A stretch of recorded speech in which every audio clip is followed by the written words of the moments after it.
اسلام کی تاریخ ساز جاسوسی۔ کیا آپ نے تاریخ کے اس سے دلیر ترین جاسوس کے بارے میں سنا ہے؟ حضرت سعد بن ابی وقاص رضی اللہ عنہ نے 7 افراد لشکر فارس کے بارے میں معلومات اکٹھا کرنے کے لیے بھیجے اور انہیں حکم دیا کہ اگر ممکن ہو سکے تو اس لشکر کے ایک آدمی کو گرفتار کر کے لے آئیں۔ یہ 7 آدمی ابھی نکلے ہی تھے کہ اچانک انہوں نے دشمن کے لشکر کو سامنے پایا، جبکہ ان کا گمان یہ تھا کہ لشکر ابھی دور ہے۔ انہوں نے آپس میں مشورہ کر کے واپس پلٹنے کا فیصلہ کیا، مگر ان میں سے ایک آدمی نے امیر لشکر جناب سعد رضی اللہ عنہ کی جانب سے ذمہ لگائی گئی مہم کو سرانجام دیے بغیر واپس لوٹنے سے انکار کر دیا اور یہ 6 افراد مسلمانوں کی لشکر کی جانب واپس لوٹ آئے، جبکہ ہمارا یہ بہادر سپاہی اپنی مہم کی ادائیگی کے لیے فارسیوں کے لشکر کی جانب تنہا بڑھتا چلا گیا۔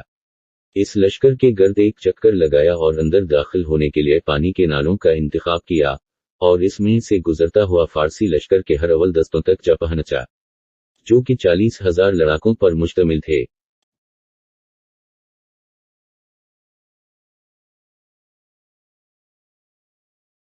پھر وہاں سے لشکر کے قلب سے گزرتا ہوا ایک سفید خیمے کے سامنے جا پہنچا، جس کے سامنے ایک بہترین گھوڑا بندھا کھڑا تھا۔ اس نے جان لیا کہ یہ دشمن کے سپہ سالار رستم کا خیمہ ہے، چنانچہ یہ اپنی جگہ پر انتظار کرتا رہا یہاں تک کہ رات گہری ہو گئی۔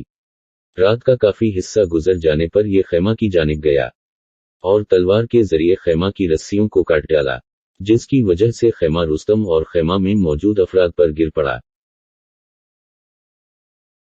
گھوڑے کی رسی کاٹی اور گھوڑے پر سوار ہو کر نکل پڑے۔ اس سے ان کا مقصد فارسیوں کی تضحیک اور ان کے دلوں میں رعب پیدا کرنا تھا۔ گھوڑا لے کر جب فرار ہوا تو گھوڑ سوار دستے نے ان کا پیچھا کیا۔ جب یہ دستہ قریب آتا تو یہ گھوڑے کو ایری لگا دیا اور جب دور ہو جاتا تو اپنی رفتار کم کر لیتا تاکہ وہ ان کے ساتھ عملیں، کیونکہ وہ چاہتے تھے کہ ان میں سے ایک کو دھوکے سے کھینچ کر سعد رضی اللہ عنہ کے پاس ان کے حکم کے مطابق لے جائے۔ چنانچہ 3 سواروں کے علاوہ کوئی بھی ان کا پیچھا نہ کر سکا۔ انہوں نے ان میں سے 2 کو قتل کیا اور تیسرے کو گرفتار کر لیا۔ یہ سب کچھ تنہا انجام دیا۔ قیدی کو پکڑا اور نیزہ اس کی پیٹھ کے ساتھ لگایا اور اسے اپنے آگے ہانکتے ہوئے مسلمانوں کے معسکر جا پہنچے اور سعد بن ابی وقاص رضی اللہ عنہ کی خدمت میں پیش کیا۔ فارسی کہنے لگا، مجھے جان کی امان دو، میں تم سے سچ بولوں گا۔ سعد رضی اللہ عنہ کہنے لگے، تجھے امان دی جاتی ہے اور ہم وعدے کی پاسداری کرنے والی قوم ہیں، لیکن شرط یہ ہے کہ ہمارے ساتھ جھوٹ مت بولنا۔ پھر سعد رضی اللہ عنہ نے کہا، ہمیں اپنی فوج کے بارے میں بتاؤ۔ فارسی انتہائی دہشتناک اور حزین کی کیفیت میں کہنے لگا، اپنے لشکر کے بارے میں بتانے سے قبل میں تمہیں تمہارے آدمی کے بارے میں بتلاتا ہوں۔ کہنے لگا، یہ آدمی ہم نے اس جیسا شخص آج تک نہیں دیکھا۔ میں ہوش سنبھالتے ہی جنگوں میں پلا بڑھا ہوں۔ اس آدمی نے 2 فوجی چھاؤنیوں کو عبور کیا جنہیں بڑی فوج بھی عبور نہ کر سکتی تھی۔ پھر سالار لشکر کا خیمہ کاٹا، اس کا گھوڑا بھگا کر لے اڑا۔ گھوڑ سوار دستے نے اس کا پیچھا کیا، جن میں سے محض 3 ہی اس کی گرد کو پا سکے۔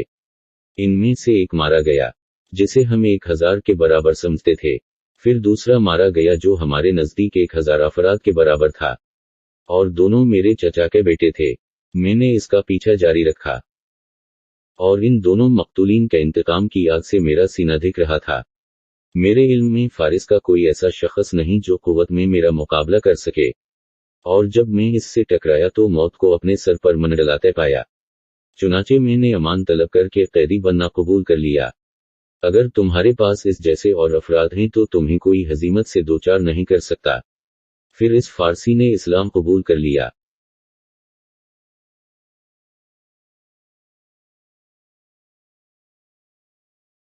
کیا آپ جانتے ہیں کہ یہ عظیم اسلام کے سپاہی کون تھے جنہوں نے لشکر فارس کو دہشت زدہ کیا، ان کے سالار کو رسو کیا اور ان کی صفوں میں نقب لگا کر واپس آ گئے؟ یہ عظیم مجاہد حضرت طلحہ بن خویلد الاسدی رضی اللہ عنہ تھے۔